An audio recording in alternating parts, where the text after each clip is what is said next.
Salut, bienvenue pour une nouvelle vidéo et aujourd'hui on va parler de séries télé. Comme d'hab, à chaque fois j'ai l'impression que ça fait 1000 ans que je peux pas parler de séries télé. Mais bref, il y a des vidéos sur la chaîne qui s'appellent des Parlons séries dans laquelle je présente à chaque fois trois vidéos pas du tout, trois séries, une que j'ai terminée, une que je suis en train de regarder et une que j'ai abandonnée. Et donc du coup, il y a des fois, ça arrive que au moment où je tourne la vidéo, je suis en train de regarder la série, et puis ensuite je l'avance, je la termine ou je l'abandonne, ça arrive. Et du coup, je trouvais ça intéressant de revenir sur une série dont j'ai déjà parlé au moment où je n'avais pas encore terminé ou décidé de l'abandonner. Donc d'en parler une fois que je l'ai terminé ou que je l'ai abandonné. Voilà, je trouvais ça cool, donc j'appelle ça des updates séries. C'est ça, cette vidéo aujourd'hui. Bref, comme d'hab, je sais que c'est une vidéo qui va faire très peu de vues parce que ça intéresse moins de monde sur la chaîne, c'est normal, hein, j'étais une chaîne booktube, donc c'est normal que les gens qui s'abonnent à ma chaîne pour les livres ne soient pas forcément intéressés par les séries, mais moi ça m'intéresse, donc bref. Aujourd'hui, c'est 5 séries, je crois, 1, 2, 3, 4, 5, oui c'est ça, je vérifie, oui j'ai mis mon ordinateur à côté de moi parce que j'ai tout écrit dessus, enfin tout écrit, j'ai écrit les noms des séries et puis après je me débrouille, hein. Bref, la première série du coup c'est Suits. À chaque fois, je vous mettrai en barre d'infos le lien du Parlons série dans lequel j'en ai parlé, du coup. Donc, Suits, c'est une série d'avocats, voilà. En gros, l'évolution de la série est ouf parce que quand je me rappelle le pitch de départ et que je constate la dernière saison, je trouve ça ouf. L'évolution des personnages, l'évolution des intrigues, l'évolution des enjeux, enfin, c'est hallucinant. Vraiment, mais au tout début on a Mike, alors je me rappelle pas du nom de famille, hein, je me rappelle déjà des prénoms, c'est bien. Donc on a Mike qui, en gros il n'est pas vraiment étudiant en droit, mais il est très intelligent et il a surtout une excellente mémoire. Du coup au tout début de la série, c'est fou, ce qu'il fait c'est qu'il passe l'examen pour devenir avocat à la place d'autres personnes. Voilà, il se présente à l'examen, il fait le truc, et en fait c'est l'autre qui est diplômé parce que c'est au nom de l'autre. Vous voyez, donc c'est pas très légal évidemment. Mais lui n'a jamais eu ce diplôme-là, lui n'a jamais passé pour lui ce diplôme-là, donc du coup il l'a pas. Mais en fait il en a les capacités, hein, parce qu'il l'a eu pour d'autres gens, voyez-vous. Bref, et donc du coup au début il se retrouve, je sais plus par quel moyen, dans un cabinet d'avocats, et donc on a Harvey Specter. Ah bah lui j'ai... Ah c'est Mike Ross. Voilà, j'ai les noms de famille maintenant. Bref, donc on a Harvey Specter qui cherche un assistant, un étudiant en droit ou un diplômé en droit. Il cherche un assistant, il cherche quelqu'un. Et Mike va être embauché alors que Harvey sait qu'il n'a pas le diplôme et qu'il n'a pas les compétences, enfin qu'il n'a pas officiellement les compétences pour ce job-là. Et donc voilà, ils vont être avocats en fait, tous les deux, ils vont faire des affaires, défendre des gens. On est avec des avocats de la défense donc. On n'est pas dans le domaine genre du meurtre ou des viols, des trucs comme ça, on est plutôt dans le domaine de l'entreprise avec des enjeux de rachat d'entreprise, cession des parts et tout ça. On n'est pas du tout dans les meurtres et les trucs trash. Voilà, ce sont des avocats d'affaires. Et voilà, et on va suivre ça. Et donc du coup, l'enjeu des premières saisons, c'est cacher le secret de Mike. C'est quand même, s'ils se font choper, ils vont aller en prison, ce qui est quand même con pour des avocats. Et après, on bascule dans d'autres enjeux avec d'autres personnages. Et il y a notamment la princesse Meghan Markle, je pense qu'on dit princesse, je sais pas, qui joue dans la série. Je pense sincèrement que c'est une des raisons qui fait que la série s'est terminée parce que du coup, la couronne n'était pas hyper chaud pour qu'elle continue à jouer et à être actrice, alors que c'est quand même son métier, c'est dommage. Mais bon, je pense sincèrement que ça a joué dans l'arrêt de la série et je pense aussi qu'ils étaient arrivés quasiment au bout de la série. On a un personnage que j'adore dans cette série qui est Paula, non, je sais plus comment elle s'appelle, c'est fou parce que j'ai sa tête dans ma tête à moi, mais j'arrive pas à retrouver son prénom, je sais plus comment elle s'appelle, mais c'est l'assistante de Harvey et j'adore cette actrice, je crois qu'elle s'appelle Paula, mais je suis pas sûre. Bref, j'adore cette actrice, elle est géniale, son personnage est juste magique, j'adore. Et donc on a, comment elle s'appelle dans le personnage joué par Meghan Markle, mais je sais plus comment elle s'appelle. Bref, voilà, donc on est dans la vie du cabinet avec leurs affaires et tout. Et j'adore cette série, vraiment, c'est une de mes séries préférées. J'adore les séries sur les avocats. Voilà, je m'en suis rendu compte avec cette série, mais j'adore cette série. En fait, je suis à la fois très triste qu'elle se soit terminée et en même temps, je trouve ça cool parce qu'ils n'ont pas été trop loin. Ils ont arrêté la série au bon moment. On a une vraie fin, on a un vrai final. On n'a pas une dernière saison en mode ça marchait bien donc on a continué. Vous voyez, on a vraiment une dernière saison. Voilà. J'ai adoré cette série, j'ai terminé cette série. J'étais un petit peu en PLS quand j'ai terminé la série parce que du coup bah c'était fini, tu vois. Mais franchement, j'ai adoré cette série, je vous la conseille vraiment. Et c'est assez intello en mode bah il y a quand même des termes de droit, des trucs de défense que tu comprends pas tout, des espèces d'entourloupe, des espèces de mise en scène pour le droit et pour défendre. Il y a des trucs que tu comprends pas. Vraiment, il y a des trucs que j'ai pas compris, mais ça passe quand même. Bref, j'adore cette série et je vous la conseille de nouveau si vous l'avez toujours pas regardée. La deuxième que j'ai terminée, c'est Les 100. Donc c'est une série adaptée de la saga de Cass Morgan. Par contre, la série va beaucoup, beaucoup plus loin que les livres. Donc il y a 4 tomes dans Les 100, je crois, si je dis pas de bêtises, et la série va beaucoup, beaucoup plus loin. Le pitch de départ, pareil, c'est qu'on a une planète qui a été déclarée invivable pour les hommes, et donc les hommes sont allés dans l'espace sur des vaisseaux pour survivre, sur un vaisseau, je crois, pour survivre. Sauf qu'après des dizaines et des dizaines d'années de vie sur le vaisseau devient un petit peu obsolète, il est vieillissant et il n'y a plus de place. Donc il faut retrouver un moyen pour retourner sur Terre parce que c'est plus vivable sur le vaisseau. Et donc ils envoient 100 jeunes sur Terre en mode crash test. Vous y allez, vous atterrissez comme vous pouvez et on verra bien si vous survivez. Voilà, super, enjoy. Ils font ça avec des jeunes délinquants, sachant que les conditions de vie sur le vaisseau sont extrêmement strictes et donc tu peux être délinquant pour littéralement avoir volé un crouton de pain. Vraiment, parce que c'est extrêmement strict comme condition de vie sur le vaisseau. Et donc, voilà, donc ils envoient 100 jeunes délinquants sur Terre. En mode, on verra bien. Et donc nous, on suit ces jeunes sur Terre, leur arrivée, comment ça se passe et tout. Et ils vont découvrir qu'il y a ils appellent ça des natifs, qu'il y a des gens en fait qui vivent sur Terre. Il y a des gens qui sont déjà là, tu vois, c'est comme ça. Et voilà, et on va suivre ça. Et en fait, j'ai adoré les premières saisons. Vraiment, j'ai adoré les premières saisons. Mais plus on avance dans la série, plus on part en mode science-fiction. Vraiment. Avec des vaisseaux, d'autres planètes, d'autres peuples. Enfin, franchement, la dernière saison, pour moi, c'est parti en couille. Vraiment, la dernière saison, pour moi, c'est parti en couille totale. On est sur d'autres planètes, avec d'autres peuples, d'autres croyances, d'autres motivations. Enfin, vraiment, ça n'a plus rien à voir avec le début. Clark est un personnage que j'adore. Donc, Clark, c'est le personnage principal. J'adore Clark. Mais vraiment, c'est parti extrêmement loin dans la science-fiction et dans la religion. Et du coup, c'est un truc avec lequel j'ai du mal. Hein. Voilà, c'est comme ça. Bref. Et franchement, je suis déçue parce que j'ai adoré les 4 premières saisons. Et alors après, pour moi, c'est parti en cacahuète totale. J'ai quand même fini la série parce que ce sont des personnages que j'adore. Hein. Clark, Octavia, Bellamy, tout ça, c'est des personnages que j'adore et que j'ai adoré suivre.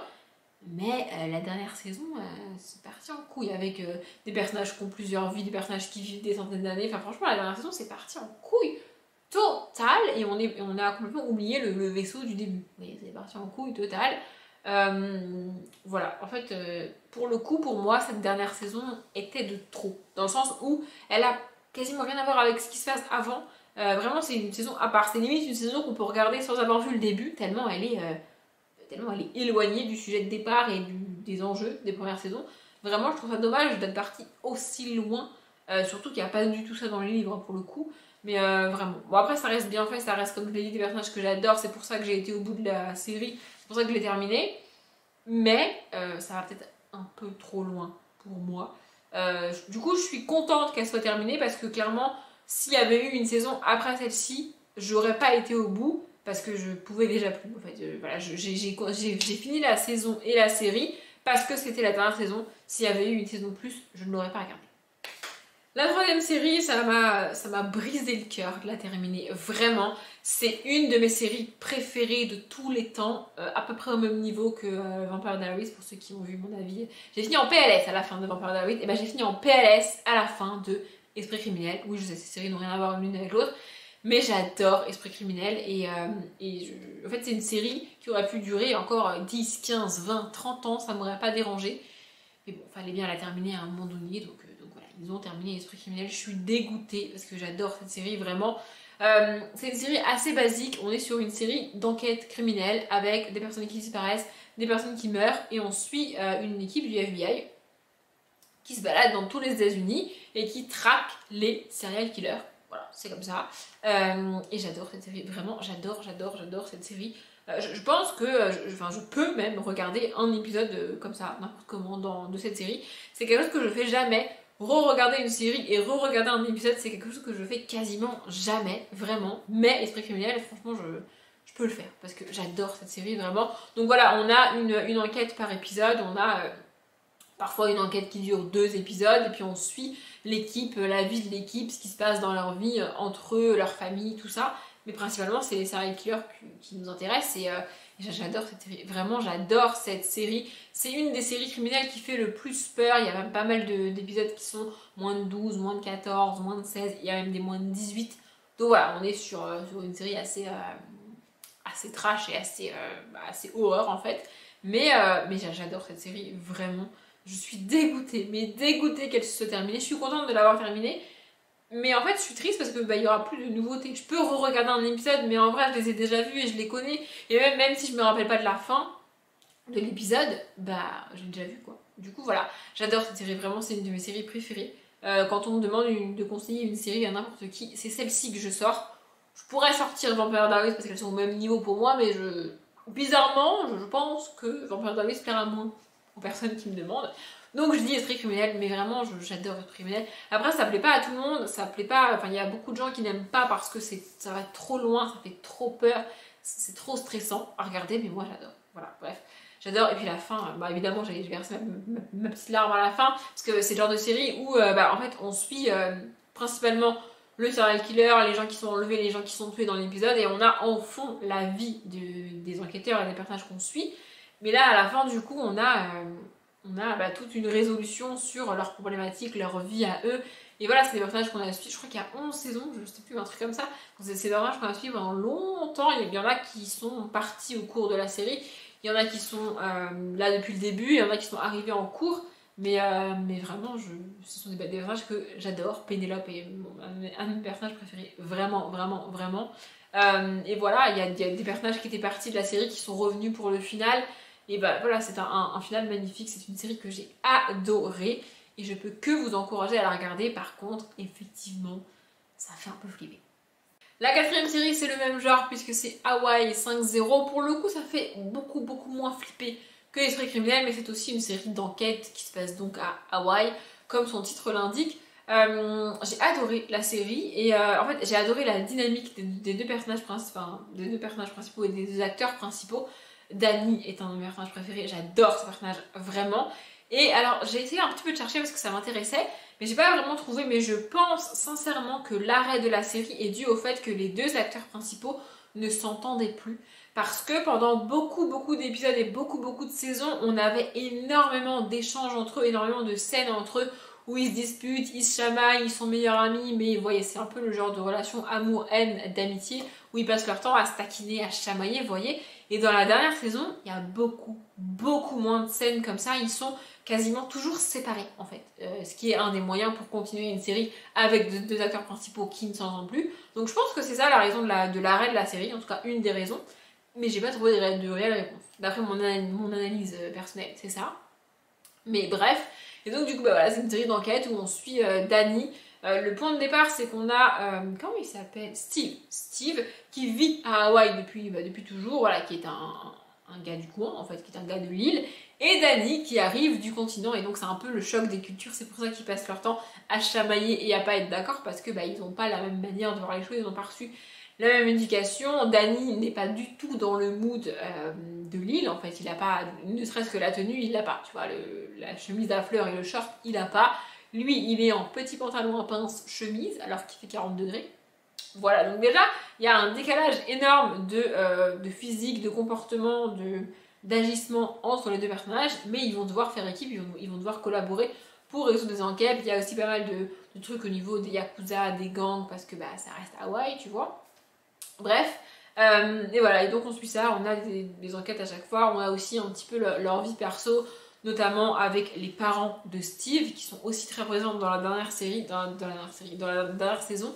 Voilà, je l'ai dit, Danny est un de mes personnages préférés de toutes séries confondues, et vous savez maintenant, je pense, je regarde beaucoup de séries, mais voilà, j'adore cette série.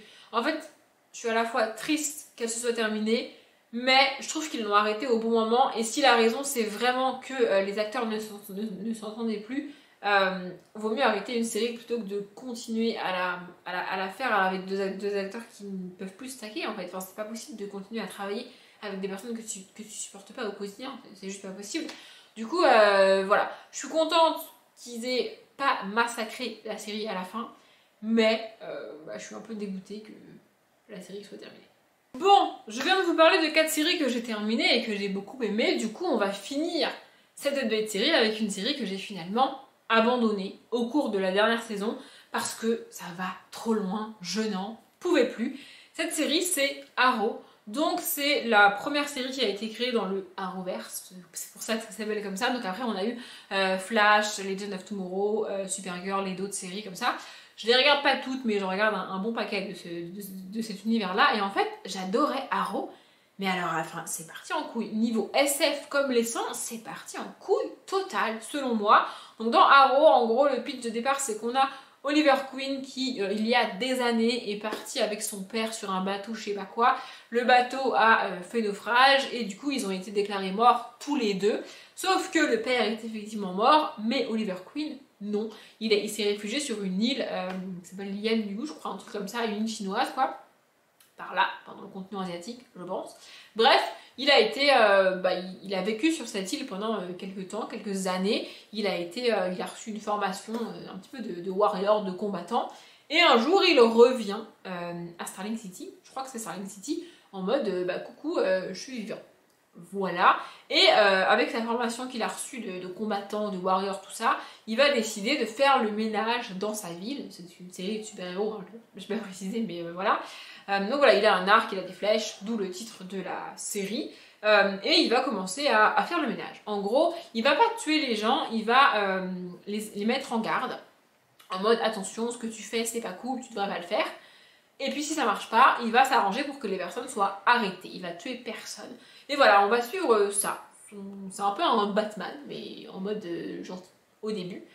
Sauf que, donc au fil de la série, les personnages ont évolué. Il y a Flash qui a été intégré, puis il y a Supergirl qui a été créé, puis ils ont créé la série Legend of Tomorrow. Et en fait, chaque série est un peu plus tournée vers la SF que Arrow. Et au bout d'un moment, avec tout leur crossover, là, pour vous donner un ordre d'idée pour ceux qui ont vu les séries, j'ai abandonné la série Arrow à l'épisode 2, je crois, de la dernière saison. Et j'ai même pas regardé l'épisode crossover là parce que je pouvais plus, vraiment je pouvais plus, ça part trop loin au niveau SF, il y a d'autres gens, d'autres planètes qui débarquent et en fait ce qui me dérange c'est que autant dans Supergirl c'est ok la SF parce que Supergirl vient d'une autre planète donc il n'y a pas de souci, autant dans Arrow je vois pas l'intérêt de mettre autant de SF là-dedans alors que c'est juste un gars qui fait le ménage dans sa ville, enfin je comprends pas, vraiment je comprends pas. Dans Flash c'est pareil parce que dans Flash il a le pouvoir du coup de courir extrêmement vite et de passer d'un monde à l'autre, donc d'une planète à l'autre. Mais Oliver Queen n'a pas de pouvoir particulier, c'est juste un combattant. Du coup, mettre autant de SF avec un gars qui débarque d'une autre planète pour lui dire « Oh là là, mon gars, t'as une mission, fais gaffe !» Vraiment, j'ai pas compris. Mon cerveau, il a fait boum, il était là, mais pourquoi ? Ça va trop loin. J'ai pas compris. Vraiment, j'ai pas compris. Cette dernière saison de Arrow, moi, j'ai pas compris. Ça part trop loin. En fait, c'est comme si, comme ça, on a pas combien de doigts, on passe d'une série extrêmement terre à terre où on est sur notre terre, dans une ville, avec un personnage qui fait des combats, qui nettoie sa ville, qui veut que tout soit bien, tout soit parfait, tout soit cool, à il y a d'autres planètes, des gars qui débarquent de n'importe où, t'as une mission mystique, attention, fais gaffe. Mais t'as des pouvoirs, tu peux survivre, t'es mort mais tu ressuscites. Mais gars, je sais pas, c'est parti en couille totale. J'ai pas compris, vraiment j'ai pas compris. En fait, j'avais l'impression que j'avais manqué des épisodes, littéralement, manqué des épisodes en mode, mais comment on a pu passer de ça à ce truc de SF en mode de what the fuck. En plus, la SF c'est pas mon truc. Du coup là, vraiment, j'ai pas compris. Vraiment, j'ai pas compris. J'ai pas compris. Je pense en fait que Arrow était une série pas du tout SF au début. Et ensuite, vu que toutes les autres séries et tous les autres univers qu'ils ont créés en lien avec Arrow étaient de la SF, ils ont transformé Arrow en SF. Mais du coup, pour moi, ça passe pas, enfin ça marche pas, enfin je sais pas comment expliquer mais ça ne fonctionne pas, ça ne marche pas. Du coup, j'ai pas compris. Voilà, j'ai pas compris, du coup oui, il me restait que la dernière saison à regarder, mais je peux pas, vraiment je ne peux pas. En plus, comme si ça ne suffisait pas tout ça, le personnage lui-même de Oliver Queen commençait à me sortir par les yeux. Vraiment, je ne pouvais plus le voir. Je l'aimais beaucoup au début de la série, et plus j'avançais, moins je l'aimais, en fait. Du coup, au bout d'un moment, je me suis dit, on va arrêter. Voilà, ça sert à rien de s'acharner à regarder une série comme ça. On va juste arrêter de la regarder. Donc, c'est ce que j'ai fait. J'ai pas terminé la série. Et j'arrive pas à comprendre à quel moment ça a bugué, à quel moment il y a eu un espèce de twist, de changement. Pas compris. Vraiment, j'ai littéralement manqué un épisode. Je sais pas, je comprends pas comment on passe d'une saison 4 à un truc terre à terre à une dernière saison en mode SF, planète, gars qui débarque de n'importe où, mission mystique, gars qui survit, gars qui ressuscite. J'ai pas compris. Vraiment, je n'ai pas compris. Et je suis. En fait, c'est même pas que je suis déçue, c'est que je suis en mode. What the fuck. Vraiment, what the fuck. Pas compris la fin de la série, pas compris. Donc, pas regarder. Pour tout vous avouer, ma caméra n'a presque plus de batterie, donc je vais m'arrêter là pour cette vidéo. J'espère que j'ai pas trop divagué et qu'elle est pas trop longue. Et j'espère aussi que ça vous a plu. Comme d'habitude, je vous souhaite une bonne journée, un bon après-midi, un bon appétit ou une bonne nuit. Et je vous dis à demain.